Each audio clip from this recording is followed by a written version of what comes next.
Okay, so I just want to get this out of the way and say I hate how I look right now, but I really want to try to stop feeling like I need to look perfect all the time to make a video or just anything that I want to do on here because that is crazy. But with that being said, I am so excited to film this Project Pan 2023 finale, and I'm so excited for Project Pan 2024. I hope you guys join me on that as well. I'm just gonna go ahead and get into everything. The first thing is the Clinique Almost Powder. This one is a cheat that I finished it because it did break, and then I tried to hang on to like little bits in there, but on a TikTok live when I was getting ready, it popped open and it just got everywhere. So that's why it's empty. So that one doesn't really count, but I, need to let you guys know what happened with that. The next thing are my NARS Creamy Concealers. I love these concealers, you guys. They are pretty pricey, especially if you're like me and you have to mix two colors to get your shade. But I just, I've had them for years, and I cannot say enough good things about them. Like I've said before, if you wear a full coverage foundation and you need extra coverage, or you make a mistake and you have to wipe makeup off, these just blend in so well. And I'll probably always have them in my collection. The next things are the Too Faced Hangover Pillow Bombs and the Item Beauty Lip Oil. I am very proud of myself that I was able to finish this. It did take me the entire year to finish it. I did remove the stopper and scrape it, but still, it took me a year. I don't like this. Like I said before, I prefer the original formula. I don't like the color of this or the glitters in it. It does change the formula in my opinion. And then with the Item Beauty Lip Oil, in the end, I did try to replace this. I am trying to do like a low buy for this year. I'm not really planning on buying any makeup until towards the end of the year where all the sales come out. And when I tried to replace this, I realized that it was pretty special because I couldn't find, or at least all the glosses that I was coming across that were more affordable were either glittery or milky. And I know e.l.f. just released some lip oils, and I was looking at those, but I felt like the pigment just wasn't the same as with this. So if it was still available, I would have repurchased it, but it is not. The next things are the setting sprays. I can't remember if this tick was from the beginning of the year or not. With my Project Pan 2024, I did mark all the things that I could mark so that we didn't have that issue going forward. But either way, even if this is all I use for the year, I feel like it does make sense because I really don't like how this thing smells. I have almost finished the all-nighter because of that, but I still have a little bit in here, and I haven't been using setting spray as much, so this is still gonna last me a while. The next thing is the Sailor Moon ColourPop collaboration in the Blush from the Moon.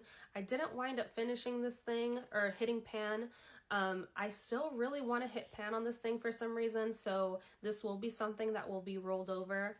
Hopefully we can see that pan sometime this year. The next thing is the Jeffree Star Velour Lip Scrub, and I really, I just don't like lip scrubs, and I don't know if I should get rid of this or not.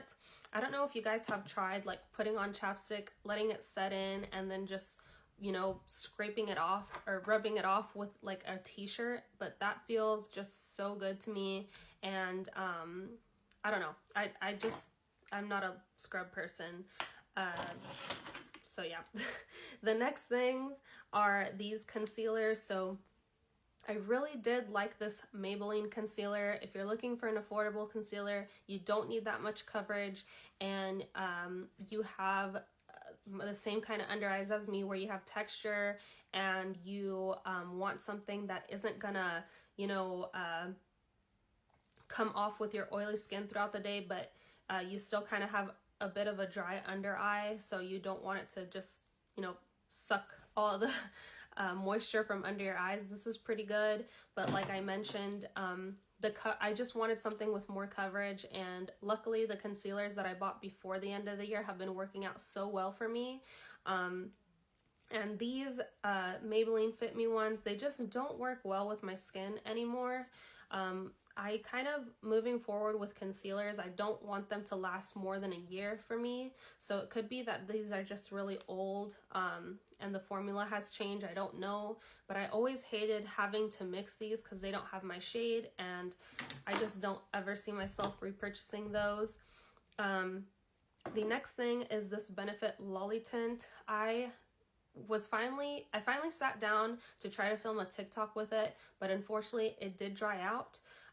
And it just got all clumpy. So this was kind of a lesson learned, because I really love this thing, but I just kind of hoarded it instead of just buying a new one or whatever.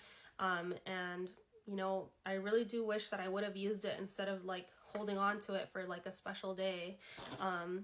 Yeah, I wish Benefit still sold that shade as well, because it's so different from all their other shades. I might email them and see, like, you know, if they'll respond or care. But anyway, the next things are the Lancome Idol Mascara and the Tarte Maneater. This thing, it wound up lasting for about 11 months before it dried up. But this is another thing like the concealers where I don't want to hold on to my mascaras longer than 6 months. I got like an eye infection, and after that I just want to do everything to make sure that my eyes are just taken care of, because I do like to wear circle lenses and I just don't want to do anything that could potentially harm my eyes. So yeah, this Tarte Maneater mascara, I did have a backup, and I am so excited to see how that will last, because I did open a tube freshly in January. I love the brush on this. I am wearing this and this, new ones of course, on my eyes today. I'm not wearing any falsies, and I really love how it works.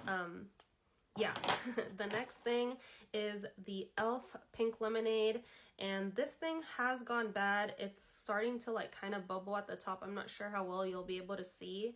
I really did like this blush, but I have fallen in love with my Benefit tint blushes that I just didn't reach for this as much. It's still really, really good. I wish that e.l.f. still had this. It, you know, was $1 and it works super well. But yeah, I think it's time to say goodbye to that guy. And then the next thing is the Tarte Poreless Primer. This one is kind of fraudulent right now, what it's showing, because I didn't use it until this year. But I did finally use it with my Estee Lauder foundation, and I love how it worked together with that. It lasted the whole day. I have a lot of texture on my face and my pores are really, really big.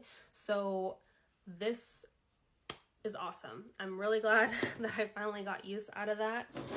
These next two things, I am just gonna show you guys. If you've seen my previous video, then you know that I said something about these, but we'll talk about it for Project Pan 2024.